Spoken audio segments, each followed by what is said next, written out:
magacaygu waa Maxamuud Maxamed Axmed ahna gudoomiyaha jaamacadda New Generation Farceeda Burco waxaan ugu bushaareynaa guud ahaan daayirta Jamhuuriyadda Soomaaliland gaar ahaan gobolka Togdheer magaalada madaxdiisa Burco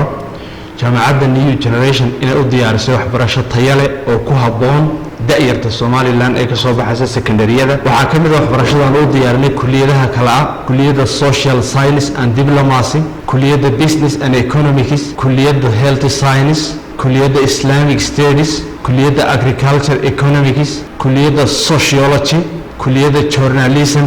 kulliyadda Accounting and Finance kulliyadda Human Resource Management and Leadership kulliyadda Economics waxaanu soo saarnaa daayir Somaliland darisa tayo leh la isku halayn karo tartami kara wadankooda wax badan ka bedeli kara waxaanu isku hawlaa inaanu soo saarno dad sameyn kara research waxaanu soo saarnay daayir badan oo Somaliland darisa oo tayo leh oo qarankan Jamhuuriyadda Somaliland wax badan ka bedelay haday tahay dhinaca saxaafadda haday tahay dhinaca ururada bulshada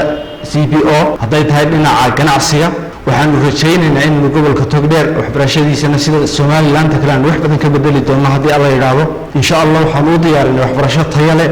waxaan u diyaarinay laababkii ku habboonaa sida library oo buugtii kala duwaneed ay u yaalaan jaamacadda kulliyad walba waxaan u diyaarinay laabkii caafimaadka oo ku habboon waxaan u diyaarinay laabkii computer science waxaan guud ahaan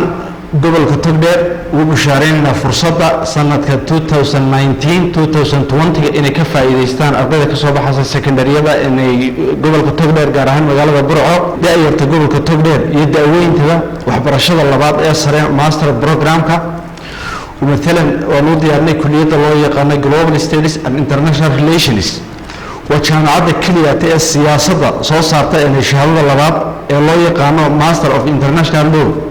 كلية اللباب وديارني وحلو يقانا Sociology and Social Anthropology وإصدحقالك نقامة إيو نقاب بالشيء والشقيسة لحديدة كلية السدحادة وحبرشة سرعان وديارني وكلية MBA Specialist Human Resource Management and Leadership waxaan u diyaarinay sidoo kale kulliyadda loo yaqaan MBA General Business Administration waxaan u diyaarinay kulliyadda loo yaqaan MA oo ah Master of Public Health MBH ayaan u diyaarinay waxaan rajaynaynaa in laga heli doono waxbarasho tayo leh guud ahaan daayirta Somaliland gaar ahaan gobolka Togdheer magaalada madaxdiisa Burco